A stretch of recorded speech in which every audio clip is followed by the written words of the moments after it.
Mangasa. Sawa, mambo. Safi kwa. Alhamdulillah.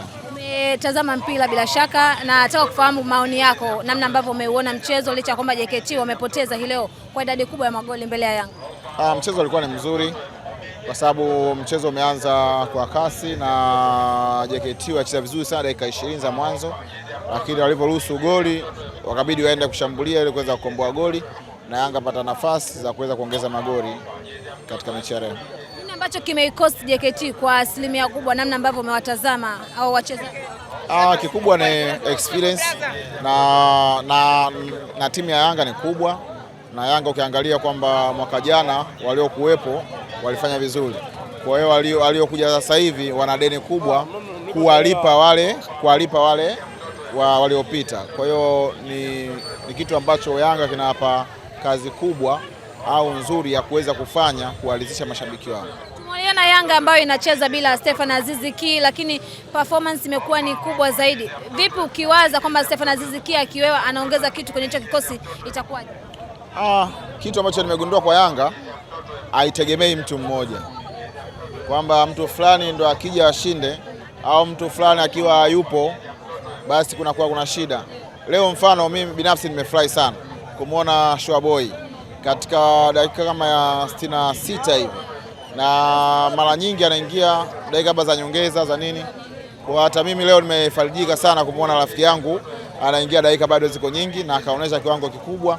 Kwa hiyo mwalimu nadhani kaja na kitu kipya cha kumwamini kila mtu akimuonyesha mazoezini, tofauti na zamani labda mtu anachezea jina kuliko mazoezini kile anachokifanya. Kwa hiyo angalia Shua alivyoingia, kaweka mchezo vizuri mpaka goli la 4 lililopatikana, kafanya kuhusika katika mipira mingi. Ukiangalia mfano leo amefunga mabeki wawili na mastreka wawili. Kwa hiyo Yanga ni haitegemei mtu mmoja. Kwa hiyo unashangaa mkabausha ulile anafunga beki. Kwa hiyo ni kitu ambacho kweli kizuri kwa Yanga. Shaulile ni mmoja wa wachezaji ambao amezungumza toka amekuja kwamba anakosa nafasi za wazi nyingi. Wewe umeshacheza kwenye eneo hilo, bila shaka unaelewa changamoto. Ni ugeni au labda ni bado tu hajaingia vizuri kwenye hilo?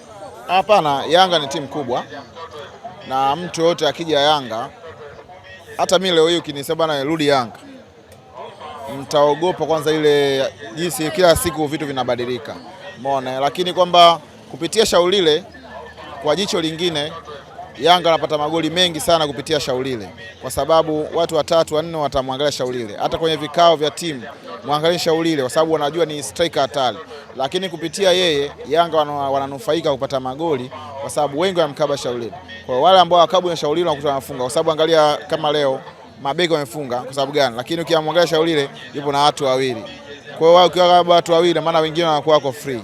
Kwa hiyo yani kitu kinachompa Yanga ushindi sana ni kupitia Shaulile. Unawasanua watu kwamba waachane na Shaulile? Hapana, siwasanui kwa sababu Yanga anafunga mtu yoyote. Hata ukiwasanua asifunge Mwamnyeto, mwingine anafunga. Kwa hiyo yani bado Diarra kufunga. Na umemwona Albert Kangwanda? Yeah. Kila mchezo anafunga. Ni striker mzuri kwa sababu anajua kufunga, anajua kukaa na mipira, anajua kupita. Kwa hiyo ni striker kweli mzuri. Siwezi kusema comment nyingine lakini zaidi kwamba striker mzuri. Ni mapema kusema Yanga wamefanikiwa kwenye usajili kwa msimu huu? Mchezo wa mpira ni mchezo ambao ni uendelevu. Sio kwamba ni mchezo mmoja basi. Lakini kwa jinsi wanavyoenda Yanga walikuwa hawajaunga katika mechi ya Simba. Lakini angalia toka mechi ya Simba imeisha, wamepata ushindi wa goli moja. Baada ya hapo magoli yanazidi mawili, mangapi, na maana wanazidi kuimarika. Kwa hiyo usishangaa siku Yanga washinda 10 washinda ngapi. Kwa hiyo ni timu ambayo iendelevu nafanya. Utakosea kama sitamtaja Diarra kwa sababu umemzungumzia hapa. Michezo miwili aliruhusu magoli lakini leo ameondoka na clean sheet. Diarra wewe unamfahamu vizuri bila shaka, kwenye ligi yetu upo kwa muda mrefu kidogo. Ni golikipa namna gani, na pengine mistake za hivi zinavyotokea kwenye magoli huwa hapendi sana kuruhusu magoli. Unamzungumziaje hasa kwenye mchezo wa leo? Diarra ni kipa mzuri, ni international. Umeona? Na yule ni key pia ya Yanga katika kulinda goli. Kwa sababu mfano wa leo kuna mistake alifanya Boka ya kimpira, kwa sababu ukinapocheza akili pia inachanganyikana, lakini Diarra bakia 1-1, lakini Diarra akaokoa ile shambulizi. Kwa hiyo Diarra ni kipa wa kipekee, ni kipa mzuri ambao hata makipa wa Tanzania wanatakiwa kujifunza kupitia yeye. Nashukuru sana. Asante, enjoy soka.